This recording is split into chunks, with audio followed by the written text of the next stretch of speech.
Muy buenas tardes, amables televidentes. Bendiciones para todos. Aquí estamos con otra entrega más de tu espacio Yo Te Escucho.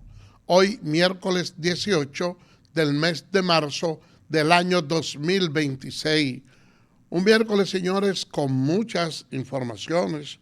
Sobre todo hay un caso que es el que ha mantenido encendidos los debates en el día de hoy, y es el caso relacionado a la familia Pumarol, donde hay un joven que cometió, no vamos a decir un asesinato, porque realmente se produjo la muerte, le quitó la vida a una persona y fue puesto en libertad por el hecho de que es alguien que se encuentra en una situación mental de manera especial.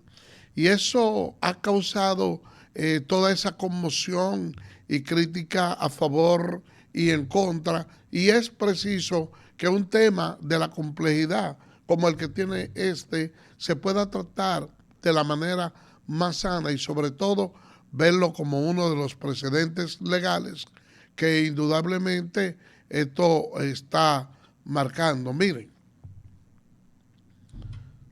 hay algo, yo digo que este caso es complejo por lo siguiente. ¿Cuál es el papel que juega la justicia? En este caso, una condena. El papel de la condena es, aparte de reparar a la sociedad del daño que se le ha infringido, también uno hace que la persona que comete el delito cumpla una sanción, que esa sanción sirva como ejemplo y sea restauradora de esa persona, que lo haga arrepentirse del daño cometido, pero también que le sirva de ejemplo a la sociedad. Y en este caso, cuando usted procura una sentencia, es que aquella persona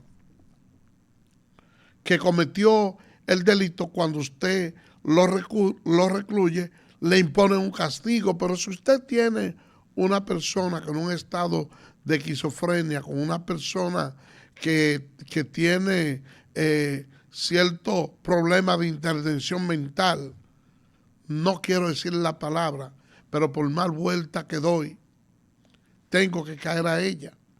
Si usted tiene una persona que no está bien mentalmente, que es un enajenado mental, cuando usted le impone una pena y lo encierra en una cárcel para que él pague un delito, el enajenado mental no sabe que está en una cárcel. El enajenado mental no recuerda la comisión de los hechos, no recuerda nada.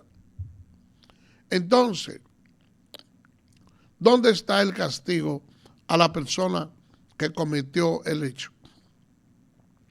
Entonces usted podría decirle que usted no le está infringiendo ningún tipo de castigo a esa persona. ¿Qué es lo que se estila en casos como este?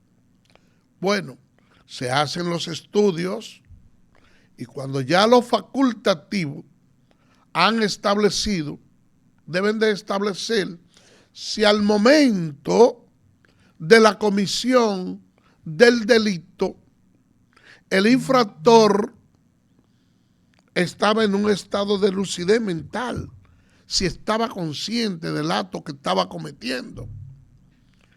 Y siendo así, entonces usted lo recluye a una prisión para que pague por el delito cometido. Pero ¿qué sucede? Que esa persona que en el momento de la comisión de los hechos estaba bien, pero que en el intervalo de la prisión, entonces usted nota que cae en un estado en donde ya también se convierte en un interdicto, entiéndase, en una persona enajenada mental, el legislador en su espíritu de la ley, de lo que es la aplicación de la justicia, ¿qué entiende? Que la prisión que está pagando ese individuo debe cesar inmediatamente. Usted sabe que no está dentro de sus cabales, debe cesar. Cuando se produce la cesación de esa prisión y luego usted entiende que esa persona por una causa u otra recuperó la memoria, entonces usted dice, bueno, como tú saliste porque estaba en un estado de enajenación mental y ya recuperaste nuevamente el juicio, entonces yo vuelvo y te tranco para que tú termines de cumplir esa condena. Y así sucesivamente se van produciendo prisiones y sanciones suspendidas hasta que el individuo pague por el delito que cometió. Ahora, usted cometer un crimen, un asesinato, y luego, no, que esta persona está en un problema de enajenación mental y vamos simplemente un no al lugar y vamos a mandarlo para su casa. No, eso no funciona así. Porque también, si usted lo manda para su casa, si usted coge y lo manda para su casa, entonces usted está exponiendo a más personas. Esa persona que comete un delito, que mata a otro y se encuentra en un estado de enajenación mental, debe de salir de la cárcel para un centro psiquiátrico o para un centro donde se le vaya a dar ayuda, atención psicológica, que yo entiendo y le digo en términos sinceros, que donde estuvo probablemente la falla de ese tribunal fue el declararle no al lugar y no ordenar que esa persona sea recluida en un centro de asistencia para que pueda reinsertarse en la sociedad. Pero que también como que faltó un poquito más de explicación, una mayor motivación en la sentencia en cuanto a los fundamentos de esta, para entonces usted justificar su accionar. Porque nosotros tenemos otro tipo de precedente con característica similar o parecida a este, pero donde se ha diferenciado probablemente es en el abolengo de los comitentes de la acción, en que la justicia, lamentablemente, aunque nosotros querramos verla de la forma que debe ser y tal, y como decía Ulpiano, que la justicia darle a cada quien lo que merece. Aquí cuando se trata de clase pobre y de clase pudiente, la justicia no actúa igual. No son los mismos niveles de consideración, porque esta es una sociedad que lamentablemente está dividida en diferentes capas sociales. Usted, y no solo en la justicia, sino en la vida en sentido general, o ustedes han escuchado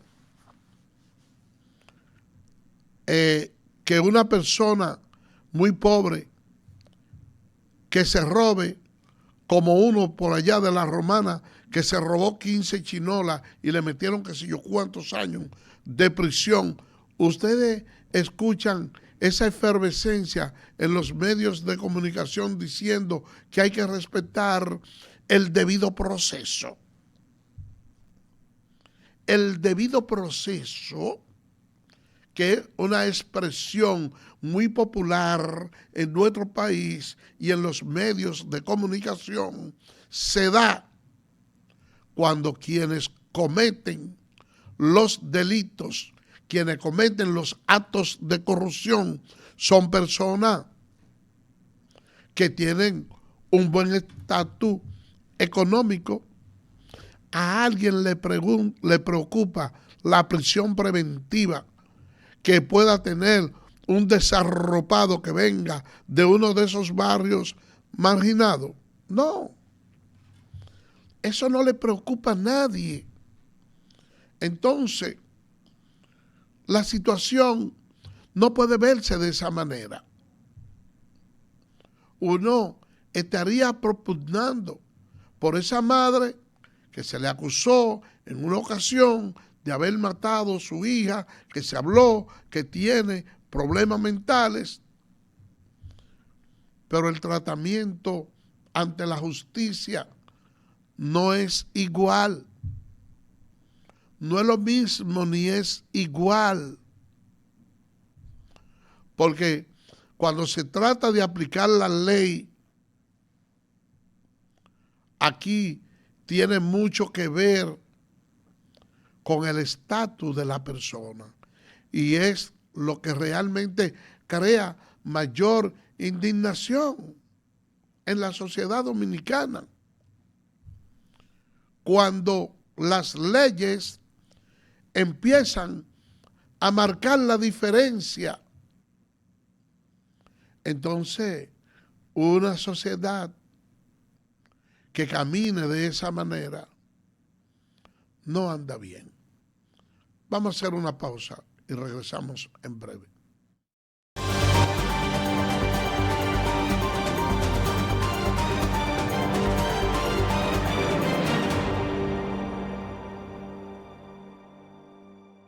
¿Eres experto haciendo que todos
Edesur pone a tu disposición el teleconsumo, una herramienta en la que puedes monitorear el consumo de la energía eléctrica en la forma en que prefieras, diario, semanal, quincenal, como tú entiendas. Para poder recibir la proyección de tu factura eléctrica, solo tienes que enviar un correo a miconsumo@edesur.com.do.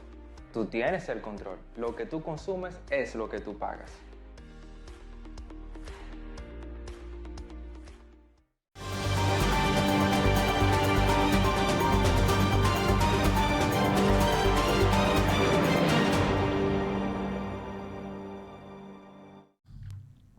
Gracias por permanecer con nosotros. Miren, señores, ha estallado un nuevo escándalo en el INAVIE, Instituto Nacional de Bienestar Estudiantil. El escándalo que se ha generado es que la institución echó hacia atrás un contrato que tenía relacionado a la compra de unas gomitas multivitamínicas que iba a comprar para dársela a los estudiantes. Por un tema ya de redes sociales y cosas parecidas, el país ha tenido un cambio bastante grande y la gente no se da cuenta hasta dónde hemos podido llegar. Yo recuerdo que en los momentos de mi infancia, allá en mi casa, se solía poner el programa Tribuna Democrática. Y veíamos y escuchábamos ahí al más grande de los líderes de masa, el doctor José Francisco Peña Gómez, dar su alocución. Y veíamos, escuchábamos cuando él hablaba del recibimiento que recibía en países extranjeros, en la visita que hacía a través de la Internacional Socialista, la forma en que lo trataba Mitterrand, en que lo trataban otros líderes políticos. Y uno, todas esas palabras las daba como un hecho cierto, por múltiples razones. Primero, porque quien la emitía era un líder que se caracterizó siempre por su seriedad y la persona tenía confianza en lo que decía, pero también tenía que asumirlo así, porque no había modo alguno de usted poder contradecir lo que él dijera, a no ser que estuviera presente en ese encuentro también. Pero ya no es así. Ustedes ven que los diferentes líderes políticos salen de nuestro país y que nosotros vimos en gestiones pasadas, porque hasta donde hemos podido ver y por el nivel de popularidad que ha exhibido el presidente Luis Abinader, no solo a nivel local, sino internacional, no nos hemos visto con los escándalos a lo que se expuso muchas veces Leonel Fernández y a lo que se expuso Danilo Medina. ¿Por qué yo le digo esto? Porque antes de que las redes sociales fueran una realidad, cada vez que estos líderes salían fuera del país y querían decir el mismo discurso, que fuimos a los Estados Unidos y había que si yo cuántas personas siguiéndonos a nosotros, y lo que nosotros veíamos, señores, era todo lo contrario. Es que esos líderes políticos había que sacarlos escoltados por la parte trasera de donde se estaban efectuando las actividades, porque la gente quería lanzarle tomate, mucho improperio, iban con carteles y decían muchas cosas como no eran. Pero ya eso quedó al desnudo. ¿Y por qué yo digo esto, señores? Porque en el INAVIE se habló de la contratación de unas gomas multivitamínicas para dársela a los estudiantes, y cuando se habló del valor que tenía cada una de esas gomas, le salían alrededor de 18 pesos al Estado Dominicano.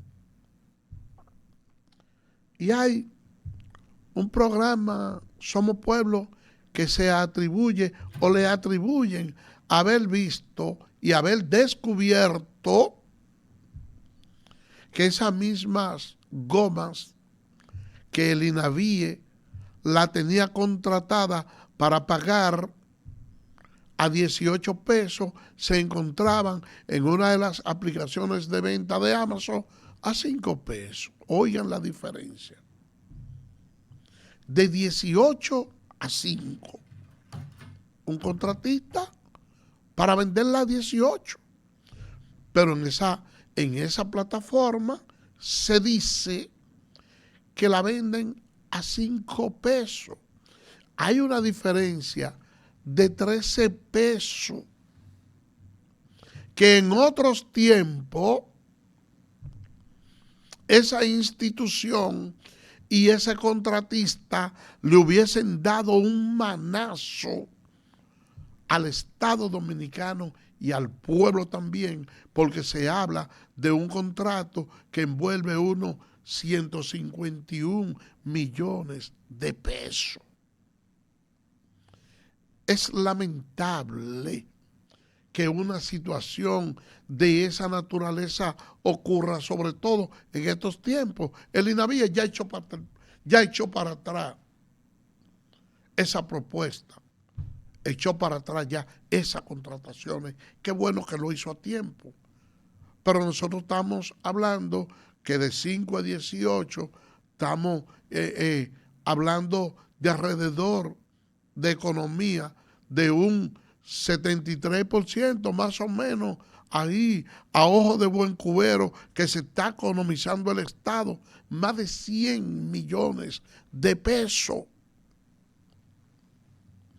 Eso no debe quedarse ahí. Ahí deben de rodar cabeza. ¿Por qué deben rodar cabeza? Porque se supone que una institución así, aparte de compra y contrataciones, tiene que tener personas con un nivel de conocimiento lo suficientemente amplio para poder defender con garras los recursos del Estado. Hoy ustedes se imaginan que la gente no tuviera acceso a entrar a través de la plataforma a cualquiera de esos lugares. Porque ya este país despertó y hay mucha gente que todavía piensan que no es así. Y hay muchos sectores que de manera tradicional han ganado mucho dinero en este país a expensas de la ignorancia de un pueblo que quieren todavía mantenerse pegado a esa teta. Hoy ustedes no han visto la protesta que tienen muchos empresarios, muchos comerciantes que quieren que el Estado Dominicano agrave la compra de algunos productos por internet de esas aplicaciones. Pero no. Lo que sucede es que aquí nosotros debemos de sincerizar las cosas. Debemos de sincerizarla porque aquí hay una ley de libre comercio y hay comerciantes que abusan. Y nosotros prácticamente no tenemos quien pueda defendernos. Y la gente ya ha empezado a buscar ciertos niveles de alternativa en otros nichos. Yo tengo un amigo que tiene un vehículo viejo, de eso, americano, y salió a comprar una pieza en el mercado. Y esa pieza le costaba que si yo cuánto. ¿Qué hizo él? La pidió a través de una de esas, hizo una compra por internet. Bueno, pero esa pieza le salió a él como por un 80% menos y se la traen a su propia casa. Lo único que dura unos días más, duró como 10 o 12 días, unos días más, pero se economiza casi el 80%. Y eso es lo que algunos sectores agiotistas del país quieren convertir en cómplice al Estado Dominicano, al gobierno, para que prohíba toda esa venta, para ellos hacer el gran negocio.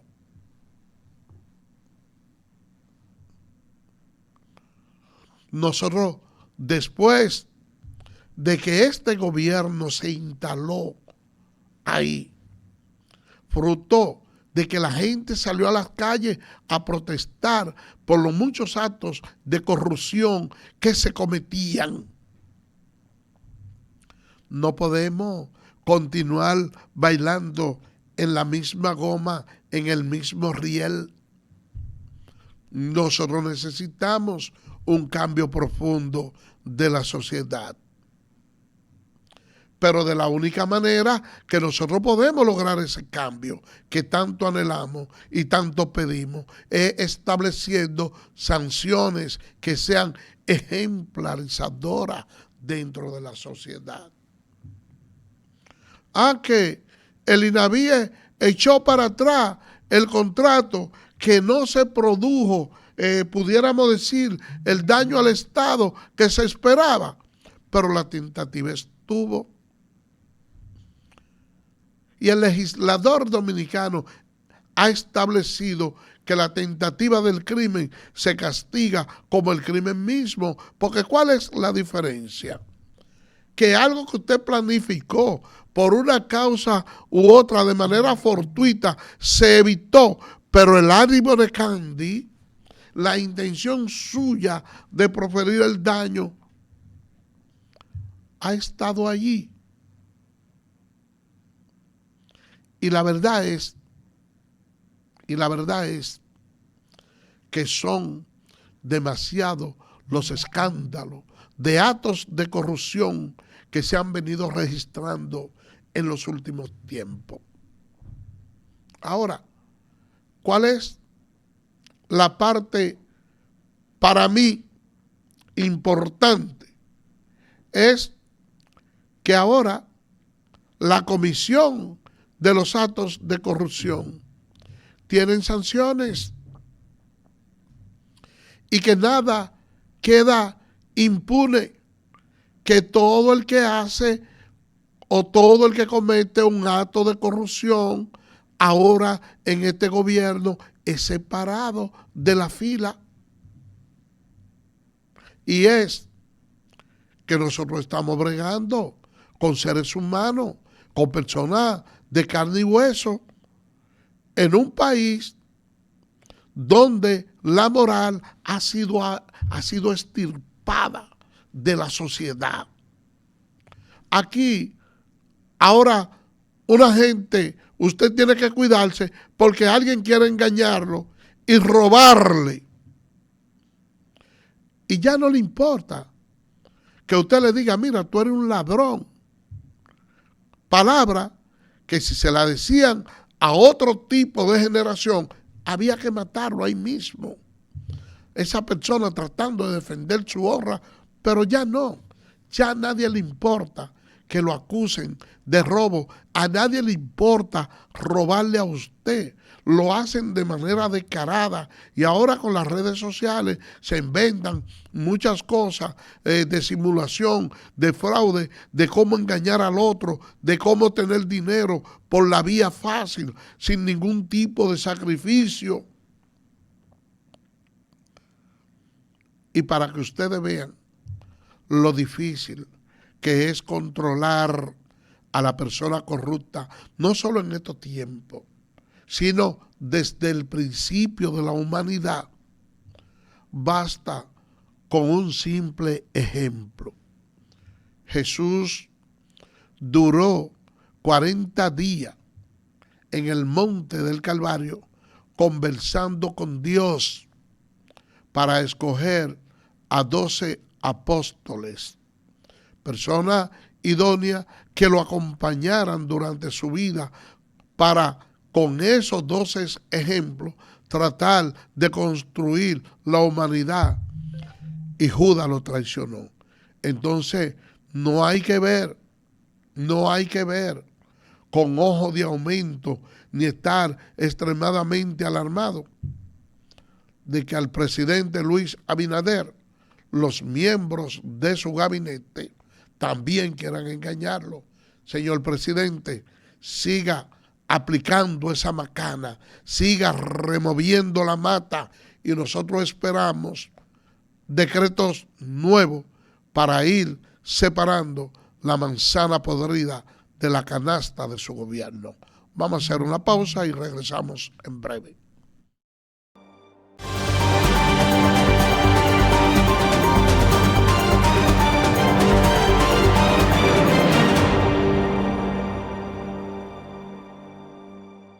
¿Eres experto haciendo que todo sea así?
Edesur pone a tu disposición el teleconsumo, una herramienta en la que puedes monitorear el consumo de la energía eléctrica en la forma en que prefieras, diario, semanal, quincenal, como tú entiendas. Para poder recibir la proyección de tu factura eléctrica solo tienes que enviar un correo a miconsumo@edesur.com.do.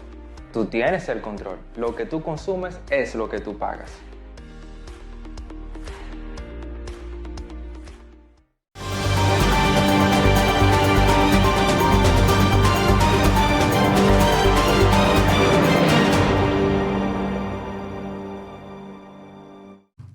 Gracias por permanecer con nosotros. Miren, señores, hay muchos sectores que se oponen a la unificación o la fusión del MESI y el MINER. Todavía no se ha podido dar unas declaraciones que sean lo suficientemente convincentes como para que la población pueda asimilar la función entre estos dos ministerios que, aunque ambos están relacionados con la educación, son completamente distintos. Y es que yo no sé cuál es el misterio que hay con el tema de la educación. Porque de manera tradicional en nuestro país los gobiernos que hemos tenido no han querido hacer una gran inversión en la educación. Yo recuerdo la TOTSUDE del expresidente Leonel Fernández, que fue uno de los presidentes que menor aporte hizo a la educación en términos presupuestal. Tanto es así que hubo que hacer una manifestación, y yo recuerdo que se hacían esa marcha y eran con sombrillas amarillas para que se aporte el 4% de la educación, y el pueblo libró una batalla de la cual salió triunfadora. Pero, ¿dónde estuvo el secreto de la población para ganar esa batalla? ¿Ustedes creen que estuvo en la promesa de los partidos políticos? Que Danilo Medina, que fue el primero en aportar el 4% de la educación, lo hizo de manera per se porque quiso. No. Donde estuvo el secreto de la educación del 4% de la educación fue en el hecho de que se generó un debate y la población le exigió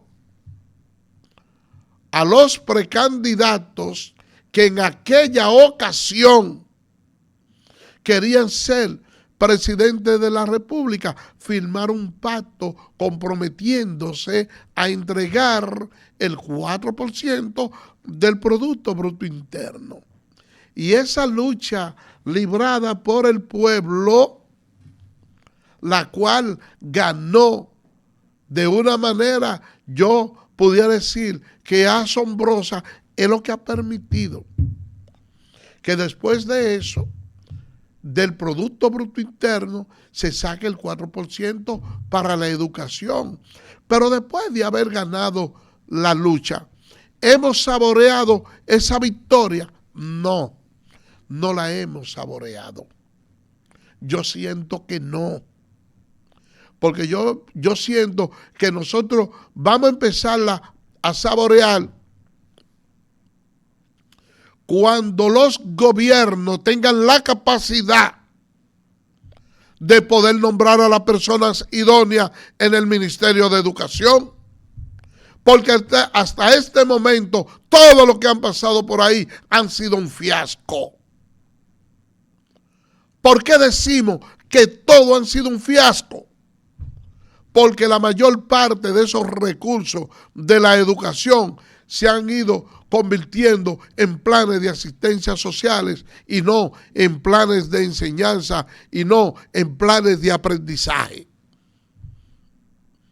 Con lo que recibe el Ministerio de Educación desde el tiempo que se implementó el 4% es para nosotros tener una sociedad más civilizada.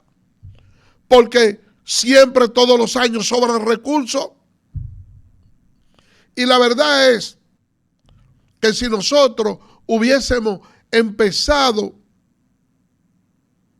a invertir en la educación, en los puntos clave, hoy tuviéramos un mejor país, no tuviéramos tanta delincuencia. Por ejemplo, en una tanda en un sistema de tanda extendida, donde muchas veces los profesores que se acostumbraron y se metieron en el tuétano las 4 horas que de manera regular daban de 8 a 12 del mediodía, no han tenido la capacidad, la ADP, para confeccionar al junto del Ministerio de Educación un programa educativo que permita transformar la sociedad.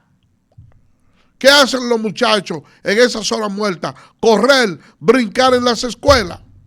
¿O es que acaso no saben los ministros de educación que hemos tenido y la propia ADP que con un programa adecuado a los nuevos tiempos debió haberse puesto profesores para que en esos momentos de que ya la saturación de la clase curricular, esos muchachos que ya la han concluido, irnos a otra fuente alternativa? Nosotros ahí hemos podido implementar, darle clase a los estudiantes para que tan pronto alcancen la mayoría de edad, entiéndase, desde los 15 años en adelante, clase de tránsito, de educación de tránsito, para que esos jóvenes que están ahí cuando alcancen la adultez y comiencen a conducir vehículos de motor, motores o carro, tengan un mayor nivel de conciencia en las calles manejando. ¿Por qué no impartir clase de música? Nosotros teníamos una escuela de música, la Ñico Lora, que fue cerrada por falta de recursos. A lo mejor, si nosotros tuviéramos escuela de música abierta, no estuviésemos escuchando todos esos reggaetones con todas esas obscenidades y nosotros tuviéramos personas en la música con una propensión a elevar el nivel literario de toda esa música contaminante y asquerosa que hoy en día escuchamos, pudiéramos estar escuchando mejores piezas musicales. ¿Por qué no emplear parte de esa educación para dar las clases de moral y educación cívica? Quizás no tuviéramos hoy en día tantos jóvenes golpeando profesores, atropellándolos, ni profesores violando las niñas que tenemos. Ha sido como un desacierto lo que hemos tenido en educación, de lo cual no puede escapar ninguno de los gobernantes, ninguno de los partidos, ni ninguna parte de la sociedad que no ha exigido ese derecho desde su aplicación.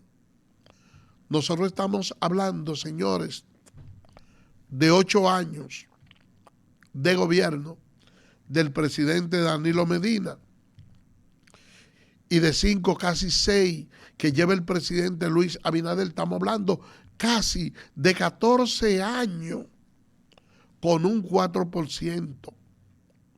¿Y hasta dónde hemos avanzado en la prueba PISA cuando nos hacen la evaluación y el balance del desenvolvimiento académico de los jóvenes dominicanos? Todavía seguimos a la saga. Y nosotros pudiéramos hablar de que hemos avanzado en materia de educación primaria. Podemos hablar de que hemos avanzado en la educación superior en un país donde cuando ustedes van y buscan la matrícula de la cantidad de abogados, ustedes se van a encontrar que ya hay casi,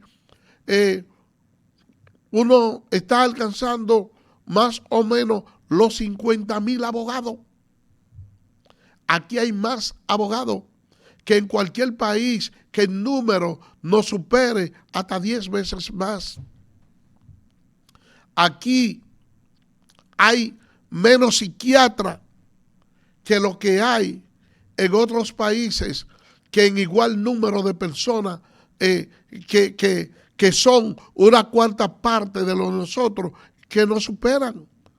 Y tenemos muchos problemas de enfermedades mentales. Entonces, nosotros no podemos decir que en materia de educación hemos avanzado. Y si nosotros fundimos esos dos ministerios, ¿qué es lo que se pretende hacer? El objetivo esencial de la fusión de dos ministerios, que lo único que tienen semejanza es que ambos tienen que ver con la educación, es el hecho de que el Estado quiere suprimir la inversión que se hace en educación. Y teniendo esos dos ministerios juntos, le quita recursos a uno para inyectarle al otro, y lo del otro lo podría invertir en otro lugar. Y lo único que se pretende es invertir menos. Y esos recursos se quedan ahí.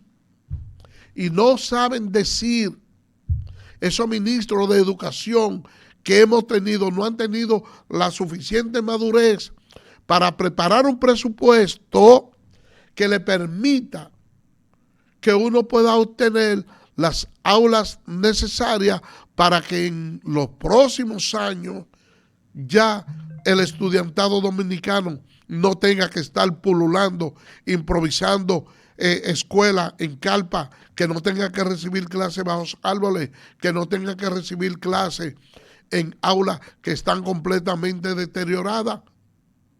No, señores, no hemos avanzado. Yo soy también de lo que me opongo a que se fusionen esas dos entidades. Soy de lo que me opongo por lo que le acabo de decir ahora. Cambiando de tema, señores, miren, allá en Haití, la comunidad haitiana, no solo la que está allá, sino la que está aquí, ve con beneplácito el hecho de que se vayan a enviar tropas antimotines a ese país. Porque la verdad es que la situación que se vive allí en Haití es una situación extremadamente complicada. Y nosotros necesitamos, como vecinos que somos de ese país, que ellos puedan marchar con una economía estable y que puedan tener un sistema de gobierno que le permita poder vivir en paz en su país, donde se celebren elecciones de manera normal, como se celebran aquí, en los periodos que ellos entiendan necesarios. Ahora bien, yo creo que más allá de la paz que puedan llevar esas tropas que se van a enviar allá, también hay que tratar de sentarse y consensuar para que en ese país se cambie el esquema de gobierno, el esquema de votación, porque ellos tienen un primer ministro y tienen también un presidente. ¿Y qué resulta? Que entre ambos factores no existe, pudiéramos decir, una unificación, no actúan en consonancia y entonces eso provoca que se produzca un desequilibrio gubernamental. Porque usted hace un acuerdo bilateral con el presidente y entonces el primer ministro no lo respeta. Y si usted lo hace inverso, entonces el presidente tampoco lo respeta. Entonces, ahí se necesita un gobierno compuesto por un presidente y que sea el presidente el que tenga la capacidad de poder tomar las decisiones adecuadas para el país. Nosotros necesitamos, señores, que Haití tenga esos niveles de tranquilidad, porque ese es un lastre que realmente nosotros vamos a tener en la espalda y es difícil poderlo quitar si no hay un control allí en Haití. Por otra parte, señores, el Senado, los diputados, Alfredo Pacheco, presidente de la Cámara de Diputados, ha dicho que se debe prohibir a toda costa y que no es constitucional el hecho de que exista la candidatura independiente en el país. Eso sería un duro golpe para los partidos políticos, pero también hay algo que hay que entender, y es que las candidaturas independientes, yo diría que actúan con ciertos niveles de privilegio ante la justicia. ¿Por qué? Bueno, porque si yo quiero ir como candidato a la presidencia o quiero crear un partido político, tengo que buscar una cantidad de votos de que si yo cuánto. Tengo que tener un local en las 32 provincias del país. Tengo que tener una cantidad de firmas equivalente más o menos un 5%. Pero entonces, yo sin hacer nada de eso y voy y quiero presentar una candidatura de manera independiente, entonces no tengo que bregar con todos esos trámites burocráticos y ahí hay una gran diferencia, cosa que de una forma u otra pudiera hasta cierto punto uno decir que hay privilegio y que se debe legislar y profundizar más a los fines de que las candidaturas independientes puedan ser una realidad, pero dentro de un marco regulatorio que también nos permita a nosotros poder tener un filtro para que no ocurra como en otros países que tienen la candidatura independiente y que la ciudadanía ha sufrido mucho por esa parte, y el que no me quiera creer, que le pregunte a los peruanos con Pedro López. Y no le voy a poner otro ejemplo de Bukele ni de nada así, porque por lo menos ese tiene un nivel de aceptación allá en su país, que por lo menos la gente lo quiere allá en El Salvador. Bueno, señores, miren, ayer concluyó el Clásico Mundial de Béisbol y Venezuela ganó la Copa Mundial de Béisbol. Nosotros felicitamos a los venezolanos por ese triunfo que obtuvieron de manera gallarda. Estuve conversando con algunas personas y ellos sentían como un agridulce con esa serie, porque ellos decían lo siguiente, algunas personas me decían lo siguiente: mira, yo estoy en dos aguas. Por un lado, quiero que gane Venezuela, como debemos de querer que gane todos nosotros los latinos. Yo también me siento feliz de que haya ganado Venezuela, porque yo de hecho tengo sobrinos venezolanos. Somos de habla hispana y representa el orgullo latino. Y los grandes manejadores del negocio, que son los Estados Unidos, perdieron en el día de ayer. Y uno tenía la estillita porque sentimos que en la lucha que tuvimos en contra de ellos dentro del plano deportivo no se desarrolló, pudiéramos decir, de una manera leal. El arbitraje no falló, pero también fallaron algunas cosas internas.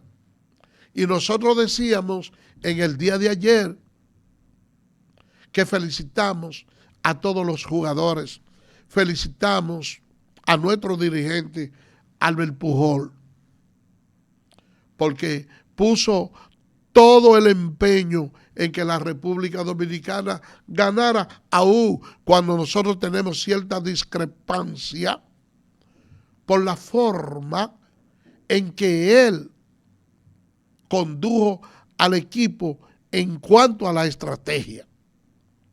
Oh, pero ustedes pudieron ver, y el ejemplo más claro nos los dio el dirigente de Venezuela.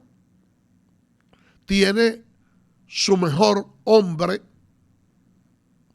corriendo, el que se envase en la primera base, y saca su mejor jugador y trae un corredor emergente para garantizar mayor velocidad en las bases. ¿Qué sucedió? Bueno, que ese corredor se estafó la segunda base y luego, con un batazo de hit, anotó. Eso es lo que nosotros decíamos, decíamos ayer que debió haber hecho antes de ayer a Albert Pujol, cuando tenía ahí a Austin Wells, que debió haberlo sacado. Porque muchas veces hay cositas pequeñas que son las que al final del juego marcan la diferencia. Ustedes vieron cómo ese dirigente, teniendo sus lanzadores y piezas clave, supo moverla y ponerla dentro del juego. Y todo eso influyó. Que usted puede decir que él no tiene la culpa de que jugadores estelares se poncharan 3 veces con un nivel de ansiedad, tratando de sacar la bola cuando debieron haber tratado de tener un contacto y dar el hit para hacer el juego pequeño, en esa parte también nosotros reconocemos que no es de él del todo la culpa, porque también el equipo se cayó en el bateo. Muchos de esos jugadores estelares que le agradecemos el esfuerzo que hicieron por el país. Pero también muchas veces se vieron una actitud muy ansiosa, que probablemente si se buscara la conexión con la bola para traer la corona y no los titulares de los periódicos, quizás la suerte de República Dominicana pudo haber sido otra. Pero Venezuela jugó bien y hay que felicitarla. Y nada, sencillamente nosotros seguir analizando todo lo que pasó y esperar que dentro de 3 años más vuelve otro mundial de béisbol. Y muchas veces esta experiencia asimilada de estos partidos que se han dado y que uno conoce las razones por las cuales se han perdido por un tema de mea culpa, probablemente la supere. Por eso entonces nosotros, nada, nos resta decirle felicidades a Venezuela y a ustedes, que mañana, Dios mediante, tendremos otra entrega más de tu espacio Yo Te Escucho. Así que, bye bye.